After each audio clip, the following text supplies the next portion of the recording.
আমরা এবার চলে যেতে চাই চট্টগ্রামে আবারও নির্বাচন প্রসঙ্গের খবর জানতে। নির্বাচনের যে সরঞ্জাম সেটি পৌঁছেছে কিনা সেখানে এই বিষয় নিয়ে জানাতে চট্টগ্রাম থেকে আমাদের সহকর্মী মামুনুর রশিদ অভি তিনি যুক্ত হচ্ছেন। অভি কি অবস্থা চট্টগ্রামের? প্রচারণা শেষ, ৪৮ ঘন্টারও কম সময় আছে ভোট গ্রহণ শুরু হতে। নির্বাচনের যে সরঞ্জাম সেগুলো আমরা দেখতে পাচ্ছি আপনার পেছনে যে ব্যালট বক্সগুলো সেগুলো রাখা হয়েছে, সেটির কি অবস্থা? ডিস্ট্রিবিউশন কখন নাগাদ শুরু হবে বা কি ব্যবস্থাপনা চলছে চট্টগ্রামে?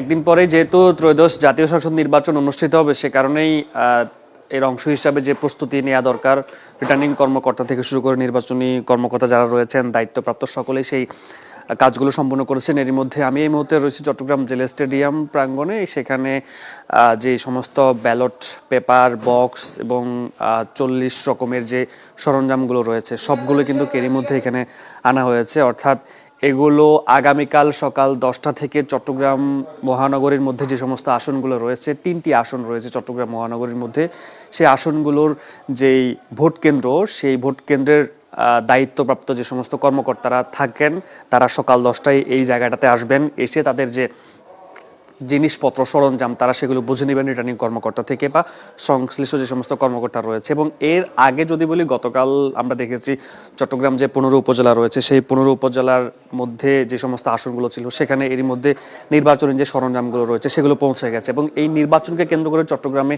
সার্বিকভাবে এখন পর্যন্ত সকল ধরনের প্রস্তুতি গ্রহণ করা হয়েছে। বিশেষ করে আইন শৃঙ্খলা মোতায়েন করা হয়েছে।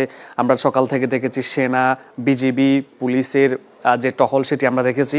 ৪০,০০০-এরও বেশি আইন শৃঙ্খলা রক্ষাকারী বাহিনী মোতায়েন করা হয়েছে এবং ১০০-রও বেশি কিন্তু ম্যাজিস্ট্রেট থাকবে, যেখানে কেন্দ্রের মধ্যে কোনো ধরনের অস্থিতিশীল পরিস্থিতি যাতে তৈরি করতে না পারে এবং প্রার্থীরা যাতে পেশি শক্তির ব্যবহার করতে না পারেন সেই বিষয়গুলো কিন্তু একেবারে বাড়তি নজর দেওয়া হয়েছে। আমরা দেখেছি এর আগে নির্বাচনগুলোতে এই সমস্ত কার্যক্রমগুলো হয়ে থাকতো। কেন্দ্রের ভিতরে এবং বাইরে বহিরাগত লোকজনের যে জড়ো হয়ে থাকা, বিভিন্ন উচ্ছৃঙ্খলতা চেষ্টা করা বা বিভিন্নভাবে মানুষকে বায়াস্ট করা যে বিষয়গুলো, সেগুলো অন্তত এইবার যাতে না হয় সেই বিষয়গুলো কিন্তু গুরুত্ব সহকারে দেখা হয়েছে। সবকিছু মিলিয়ে বলা যায় এখন পর্যন্ত যে নির্বাচনী সরঞ্জামগুলো সবগুলো কিন্তু চট্টগ্রাম জেলা স্টেডিয়ামে রয়েছে। উপজেলাগুলোতে পাঠানো হয়েছে, তবে মহানগরীর মধ্যে যে সমস্ত আসনগুলো রয়েছে সেগুলো কাল 10টা থেকে বিতরণ করা হবে। এই ছিল চট্টগ্রাম থেকে নির্বাচনী সরঞ্জামের সর্বশেষ তথ্য। জ্যাভলিন। ধন্যবাদ অভি।